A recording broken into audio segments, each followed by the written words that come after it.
Intellivision. Intelligent television by Mattel. More sophisticated than any video game that has come before. Providing hours of entertainment for the entire family. Intellivision, with one of the clearest game displays available today.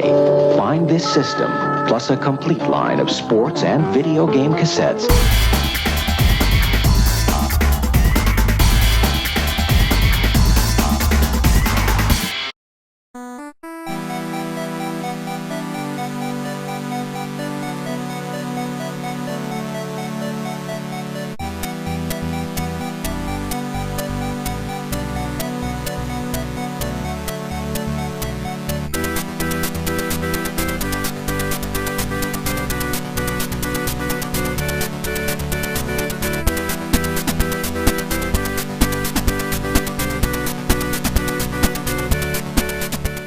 Hello everyone, and welcome to another episode of Player One Start. So for those of you that have been following my channel for quite a while, you'll notice that one of my earliest videos was on the Mattel Intellivision. And in fact, my first series that I did where I compared consoles was having the Atari 2600 face off against the Mattel Intellivision. And from that early video, I can tell you that it was a huge learning experience for me. That being one of the first videos that I put on my channel, I was actually learning skills I would need for video production, including everything from camera angles and what I would shoot with the actual camera, as well as how to capture my gameplay footage, all the way down to, in the end, editing it down into an understandable and cohesive narrative for a video to publish.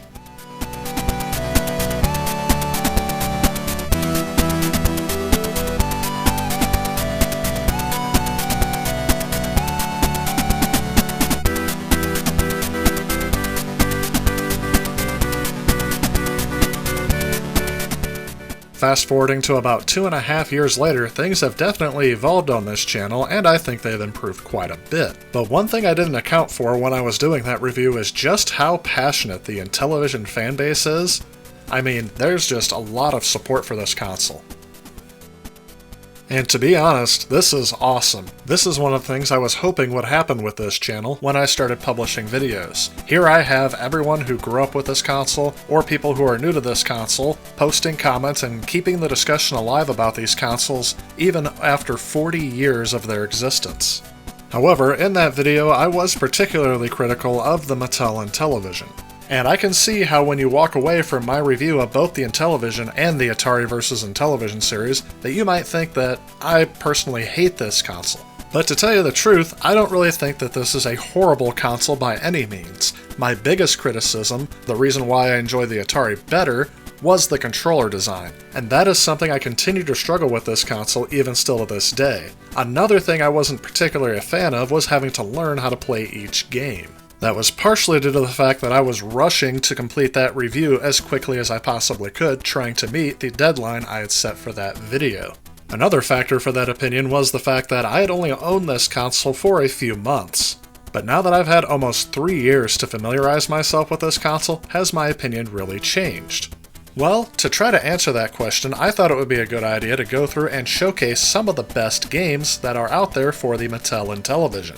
I explained the general criteria for what makes an essential game for a console earlier in my 10 essential games for the Atari 2600 video if you want to go back and take a look. But now that I've experienced a lot more of the Intellivision's library, let's go ahead and show 10 games I feel are essential if you own this console.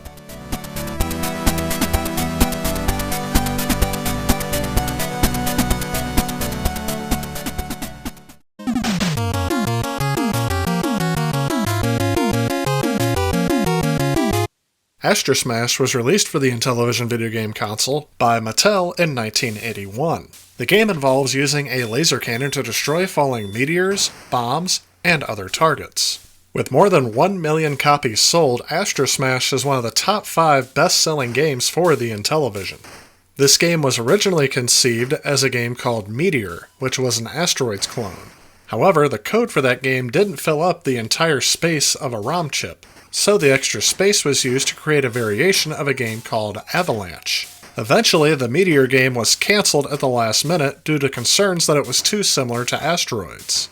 Since the remaining version of the Avalanche variation, later retitled Astro Smash, used the same sprites, graphics, and sounds of the Meteor game, All the programmer did was bypass that game and lead the system menu directly to Astro Smash.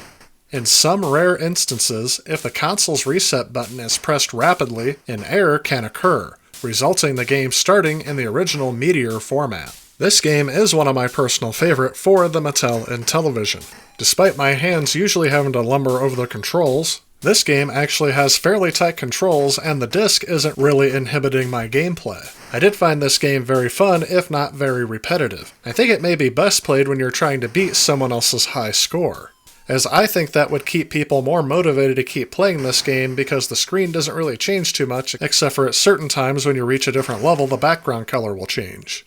But anyway, here's the highest score I reached when I was recording footage for this episode. I don't think it'll be too much of a challenge to beat, but here it is in case you want to. Beam Rider is a game that I initially played on a Commodore 64 compilation for Windows 95 back in the mid-90s. But it kind of surprised me to learn that this game was initially written for the Intellivision by David Rolfe, and it was published by Activision in 1983 for the Intellivision. And then it was later ported to the various other consoles including the Commodore 64, Atari 2600, ColecoVision, and other 8-bit computers. But anyway, Beam Rider takes place above Earth's atmosphere, where a large alien shield called the Restrictor Shield surrounds the Earth. The player's objective is to clear the shield's 99 sectors of alien aircraft while piloting the Beam Rider ship. The Beam Rider is equipped with a short-range laser and a limited supply of torpedoes. The player is given 3 of these torpedoes at the start of each sector. To clear a sector, 15 enemy ships must be destroyed. A Sentinel ship will then appear, which can be destroyed using a torpedo if the player has any remaining. Some enemy ships can only be destroyed with torpedoes, and some must simply be dodged. Occasionally during a sector, yellow rejuvenators or extra lives will appear. They can be picked up for an extra ship, but if they were shot, they will transform into ship-damaging debris. This game again is one of my personal favorites on this platform. And again, if you're a fan of those 80s style shoot-'em-up arcade games, I think this is a game that you should definitely have in your collection. Even if you're not a fan of that genre, this game I think offers a bit of a unique gameplay experience enough for you to have as an essential part of your collection.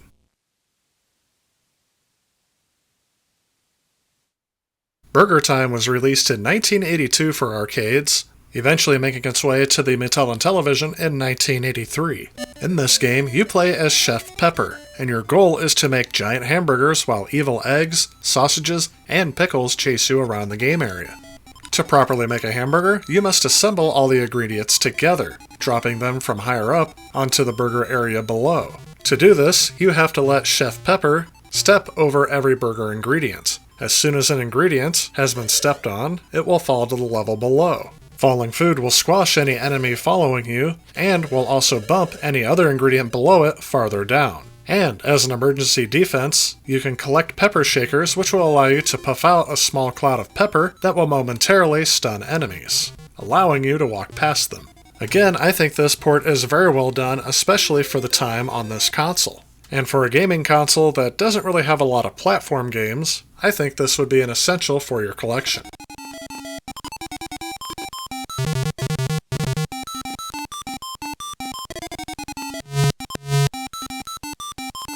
Ah yes, Donkey Kong is a very classic game on any console, and on the Intellivision it has been debated over the years if Coleco deliberately released a poor version of Donkey Kong to make the Intellivision appear inferior to its own ColecoVision. And while it is true that later games released by other developers were able to get more out of the system, I still feel that the port of Donkey Kong on this system is solid enough, if not necessarily from a graphic standpoint, but from a gameplay standpoint. That said, that is why I would recommend this as an essential game for this console, especially because it is one of the most popular games of the time period, and it is still fun to play to this day.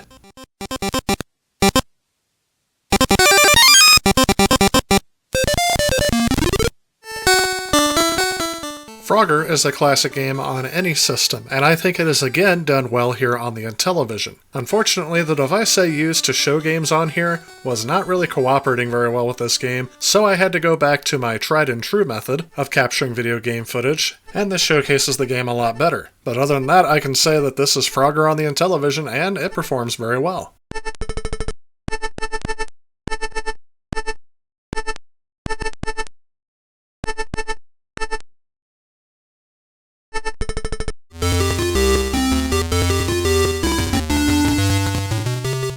Masters of the Universe: The Power of He-Man is a video game designed for the Intellivision, published by Mattel in 1983.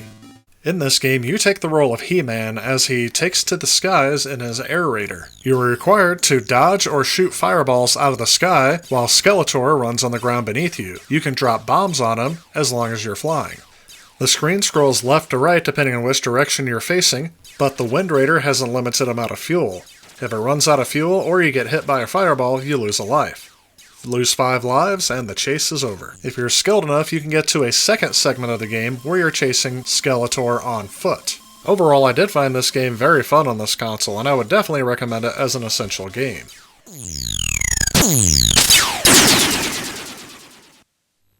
Now this is a strange thing to see on the Intellivision. That's right, Atari ported PacMan to the Intellivision in 1983 in one of the most bizarre things that I've ever seen. And I definitely wish that this was a game that I had when I did my Atari vs. Intellivision series. This would have been a great game to showcase and compare against Atari's version on their console. But anyway, as you can see, there were some compromises that had to be made due to the fact that it couldn't really duplicate the arcade game on this console. But they did do a commendable job because this does look like Pac-Man for better or for worse. The screen size is a little bit scrunched, but I don't really find myself getting really too caught up in the fact that it doesn't really look like the arcade version of Pac-Man. It's just a fun home port of the game, and I would definitely recommend this for the Intellivision as an essential game.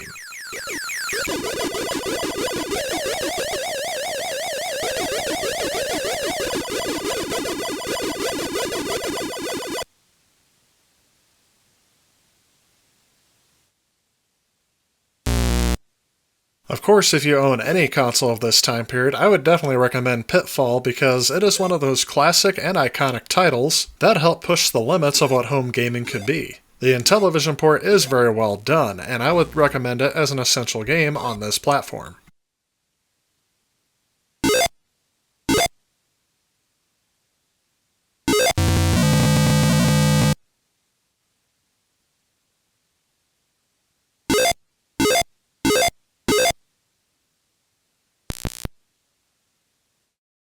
River Raid is another classic and iconic title that has been released on a variety of platforms of this time period. And I do think it is visually impressive on each of the platforms considering their limitations. And that is definitely true here again on the Intellivision. But anyway, in this game, it is a vertically scrolling shooting game. You fly a jet up a river in an attempt to destroy bridges which are vital to the enemy. The river is heavily guarded, with balloons, ships, choppers, and enemy aircraft trying to stop you. Along the way, you'll need to fly over fuel stations to refuel your jet to keep flying. Again, your goal is just to keep going until you get a high score. Overall, as one of the first vertically scrolling shooters ever to be released, I would definitely recommend this as an essential game on this platform.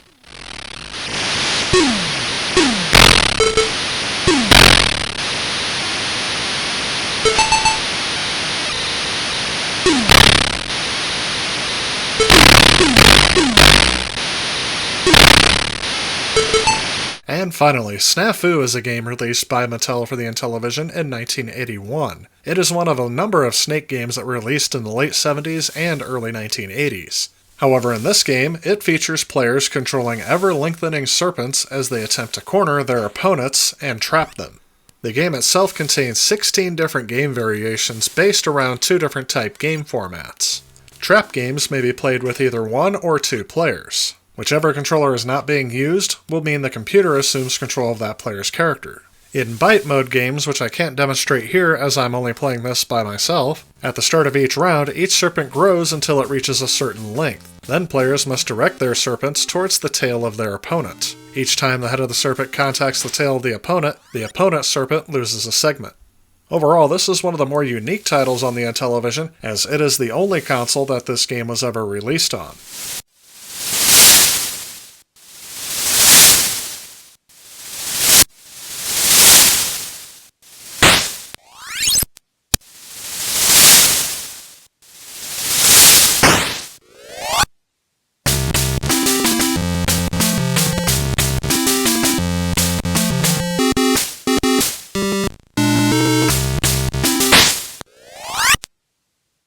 Well, there you have it. There's my list of 10 essential games that you should have if you have a Mattel Intellivision. I have to ask the inevitable question, if you own this console, and you've played some of the games on here, what are some of the games that I missed? Let me know in the comments below what you agreed with on my list and which games you feel should have been added to this list. And again, if there is interest, I will make a part 2 to this in the future. Also, now that I own a lot more games for the Intellivision, and I've gained a lot more perspective on this console, I have considered whether or not I should do an upgraded version of my Atari vs. Intellivision series. If that is something you'd like to see in the future, also let me know in the comments below. That said, that is going to wrap it up for this video. I really hope you enjoyed seeing 10 essential games I feel you should own for your Intellivision console. If you like this video and you'd like to help out with future projects on this channel, please consider supporting me on Patreon. Also, if you enjoy the content of this channel, please remember to click on this subscribe button. Again, I want to thank you so much for watching. I'll see you next time.